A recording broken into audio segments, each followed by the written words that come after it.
Maiores dificuldades. Quais são as maiores dificuldades? Primeiro item, olha só. Demoro muito para resolver, né? Quem nunca, né? Pegou uma prova e ficou lá 70% da prova na questão 1. Gente, pelo amor de Deus, imagina a prova tem 10 questões e você fica 70% da questão 1. Muito aluno trava na questão 1 porque às vezes não consegue fazer, então demora muito para fazer. O principal motivo, deixa eu pensar em alguns argumentos aqui. O principal motivo é usar a fórmula de Bhaskara, tá? A maioria dos exercícios de cálculo, a gente tem que usar, a gente tem que resolver uma equação do segundo grau, ou então fatorar, né, um trinômio do segundo grau, e muita gente usa a fórmula de Bhaskara. Muitas vezes a gente tem que, no mesmo exercício, você usa a fórmula de Bhaskara, sei lá, 3, 4 vezes. Então, dependendo do exercício, se você usar aquela fórmula tradicional de Bhaskara, de calcular o delta e tal, você vai demorar aí, sei lá, uns 3 a 5 minutos, com chance de errar, né? Porque é muita continha que você tem que fazer. Agora, se existem outros métodos mais eficientes que a fórmula de Bhaskara, tá? Tem vários outros. Inclusive, se vocês quiserem, eu posso fazer uma live aprofundando em um desses métodos alternativos para a fórmula de Bhaskara, ok? Então, o que eu estou falando é o seguinte: existem métodos mais eficientes que a fórmula de Bhaskara. Então, se você aprende esses métodos mais eficientes, você vai resolver mais rápido, ok? E isso pode ser aplicado a várias técnicas. Por exemplo, o quadro de sinais. Sabe, estudar o sinal de uma função também é muito comum. E o quadro de sinais dá muito trabalho. É o jeito convencional. Gente, eu diria que 80% daqueles métodos convencionais que você aprende no livro, que você aprende na faculdade, no colégio, existem métodos mais eficientes. Então, minha dica é: pesquisa, tenta descobrir formas mais otimizadas de resolver a questão. Eu te garanto que sempre tem um jeitinho mais fácil de chegar na resposta.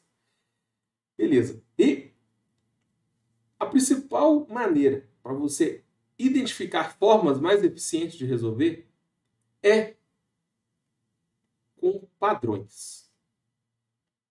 Você tem que desenvolver a habilidade de identificar padrões. Então, não é só simplesmente fazer o exercício. Sabe? Você tem lá a questão 1, 2 e 3. Você tem que fazer a questão 1, 2 e 3 com o objetivo de identificar padrões. Sabe? É só um olhar diferente, assim. Você não vai só fazer por fazer, só para chegar na resposta. Tenta identificar semelhanças entre o exercício 1, 2 e o 3. Quando você começa a identificar padrões, você acaba criando métodos mais eficientes. Só que tem uma forma correta de fazer isso, né? Você não pode pegar exercícios aleatórios.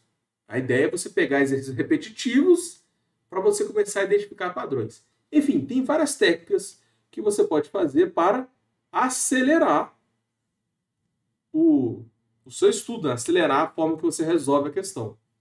Isso vai te ajudar demais. Afinal, uma prova de cálculo tem tempo para entregar. Ainda mais agora que acabou a pandemia, a prova é presencial, né? Então você tem lá 1, 2 horas para entregar a prova. Às vezes você sabe matéria, estudou, mas demora muito para resolver. E conheço muito aluno que não conseguiu passar em cálculo de primeira porque não deu tempo de entregar a prova. Tá? Sabe fazer tudo, mas fez só 50% da prova. Então, cuidado com isso. Não é só estudar, né? Tem outras variáveis aqui. A segunda dificuldade é: eu não tenho tempo para estudar. Muita gente pensa: nosso cálculo é grande demais, eu tenho que ficar horas estudando. Mas isso não é verdade, não. Tá? Você não tem que ficar, sei lá, 10 horas todo dia estudando, virando noite estudando. Não precisa disso tudo. Por quê? O cálculo, a matéria é infinita, a matéria é gigante. Mas você tem que saber otimizar. Você tem que descobrir quais são as matérias que têm mais chance de cair e focar nelas. Tá bom? E, afinal, você não tem só cálculo na faculdade, né? Normalmente a gente pega, sei lá, 5 a 7 matérias em cada semestre. Eu, por exemplo, no meu primeiro semestre de engenharia civil, Eu peguei, além do cálculo, eu peguei química, tinha estatística 1, tinha gestão ambiental, desenho técnico, fundamentos da engenharia, fundamentos de engenharia, eram 7. Cálculo 1, tá faltando uma. Programação. Programação. Olha só, eu peguei 7 matérias.